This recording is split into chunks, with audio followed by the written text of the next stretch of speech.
So, Tim Walz recently, earlier today, with AOC, decided that they were going to sit down and play a video game together. And they decided that that video game was going to be a game called Crazy Taxi. So, let's see what Crazy Taxi looks like. What is Crazy Taxi? Okay. So I found a video of it here. And I'll put it up here so you can get an idea. So there's Crazy Taxi playing out.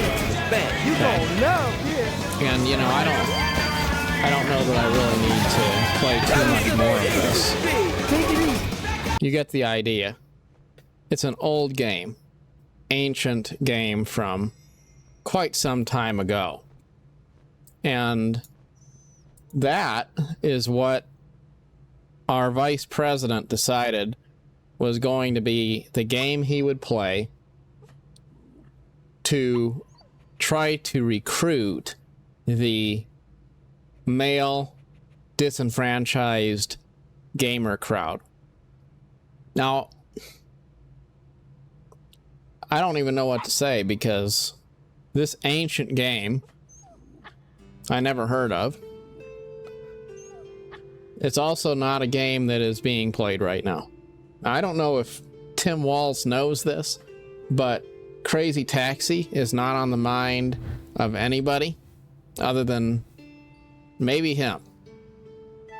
But if you wanted to play a game that was going to resonate with the 2024 gaming crowd, it would certainly not be Crazy Taxi. I remember somewhere in the neighborhood of 20 years ago, I played a game called Midtown Madness. It had graphics that were better than that. In any case, it just goes to show how out of touch the politicians are when they try to say, okay, well, let's try to evangelize to the gamer crowd by meeting them where they are, by playing games and showing them that we are cool. I get what they're trying to do, but I also know it's total BS, because they don't actually care about the mind or the interests or what male, younger gamers are going through. The reality is, I've never seen a campaign that is more anti-man than the current liberal democratic agenda. Everything I see coming from them is all about women's issues, minority issues, and all of the things that essentially emasculate men and marginalize traditional heterosexual men who just want to do guy stuff. They are the epitome of the woke stuff, the LGBTQ stuff, all of the culture surrounding that. They are not interested in everyday random stuff that guys are into. That's just the bottom line. But now, clearly, they feel like they need that vote.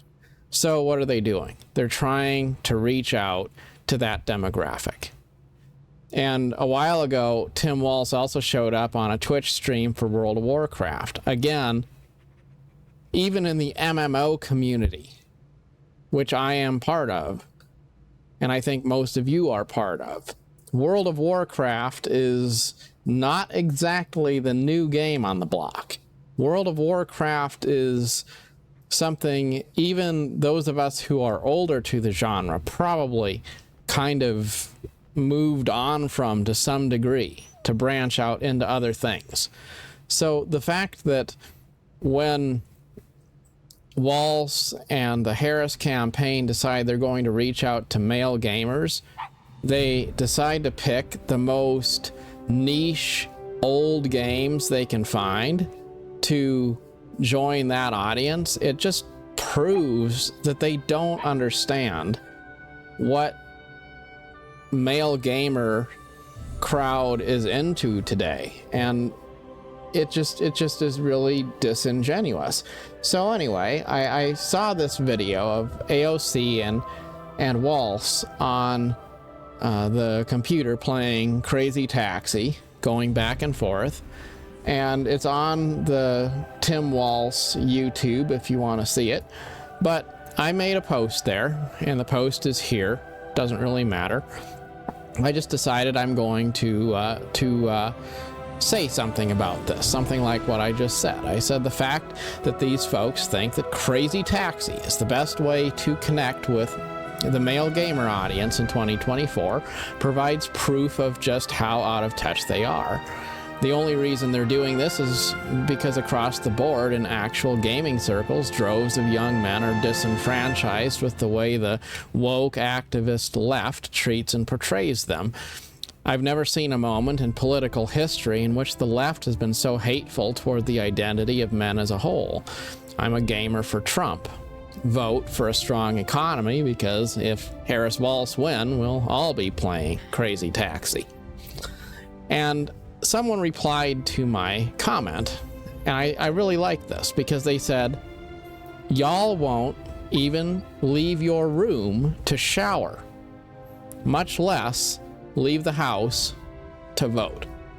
And I thought, isn't that just fascinating? And it illustrates my point so well, because here we have this video, which is made by the Harris Walz campaign to recruit and reach out to the gamer crowd to say, we're cool, we're gamers too, right? But when I made a post that is not aligned with that leftist campaign, and I say, no, I don't support you guys, I'm a gamer and I support Trump. Well, suddenly the activist liberal is going to pop in there and say, well, you know what? You guys are all worthless incels, because that's basically the vibe of that comment. So isn't it fascinating how if you are gonna give them your vote, then definitely they're cool just like you are, playing obscure games from 20 years ago. But if you aren't going to give them your vote, then suddenly their true colors come out, and guess what? Oh yeah, you're just a dumb incel that doesn't shower and lives in your mother's basement. Because that's how they see you the entire time until they want something. And then when they want something, they will start trying to pretend they're one of you, which lasts just long enough for them to find out that maybe their message doesn't resonate. Maybe it backfires. And if that happens, well, it turns out they did not care about you after all. Now, I'll tell you, as a gamer, I'd like to buy the 5090 video card when it comes out. Next generation AMD computer processor for my next build. Stuff like that. And you know what I need in order to do that? I need the world not to descend into World War III. I need the economy to be stable around the world. I need to live in a peaceful society where I can worry about what MMO I want to play instead of worrying about whether my community is safe or not. Those are the kinds of things. And maybe not paying $4 a gallon for gas would be a good thing. And maybe seeing a political environment in which games get released based on quality content instead of DEI focused initiatives. You see, there's a lot of different things that are all on my mind, but I've also seen many times people who are manipulative will always act like they are your friend until they get what they want. And then when they get what they want, they will throw you away. So my challenge to everyone who may be watching this is, at a time when our voice may indeed be quite consequential, don't give your support to someone who's just trying to use a gimmick to win your support for a moment, when in reality they don't actually have your best interest at heart, and they're not really going to do any good substantially for your life or for your interests.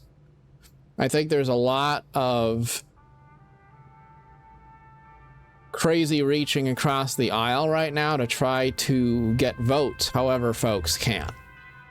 But at the end of the day, when I look at arguments and conversations on both sides of the aisle, even as someone who has voted for Democrats in the past, I see a lot of reasons to vote Republican this year. I don't see many reasons to vote for the Democrats, because the best they can do is promise more of what they already have been doing. And the reality is that has pushed us closer than ever before to geopolitical instability, economic insecurity, censorship, and progressive activist woke type stuff, which doesn't really give any voice at all to the mainstream normal people who just want a life that's, I guess, middle of the road normal. You know, and I think it's interesting how the left will throw stones at what they describe as the incels, because I have noticed most of the time when people use incel to refer to people negatively, that is usually coming from liberal activist sort of people.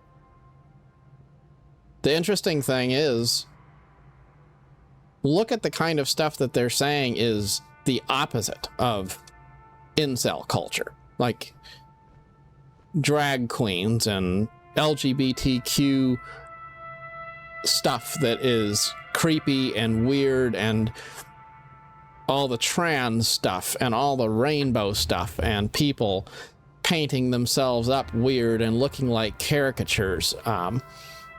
Okay, so I don't know, like, there may be something to be said for gamers living in solitude, playing games and self-isolating and all of that, and it not being good for finding women. But I'm pretty sure that straight guys who struggle to find women are not as cringe as a lot of the weird far left stuff that gets forced down our throat when they release new woke stuff in a video game or something like that. So, with all due respect, it's kind of like, I guess, calling the kettle black, right? That's a saying. Well, anyways, enough of that. I just wanted to make a video to make a point about how silly it is, how disingenuous it is, when politicians who have no idea who their constituents even are decide that they're going to reach across the aisle to try to recruit people who they have already established they do not respect, and perhaps even openly revile. In any case, wherever you stand on it, make sure that you do get out and vote. even if you're not sure whether it makes a difference, we do have a democratic process, which we are blessed to have in our country. And I would very much encourage all the people who might be thinking about just letting it play how it plays, not really having a voice, not really getting into it. It's usually a good idea to make your voice heard. It's a good idea to take a stand and to not just opt out, not just pass on the opportunity.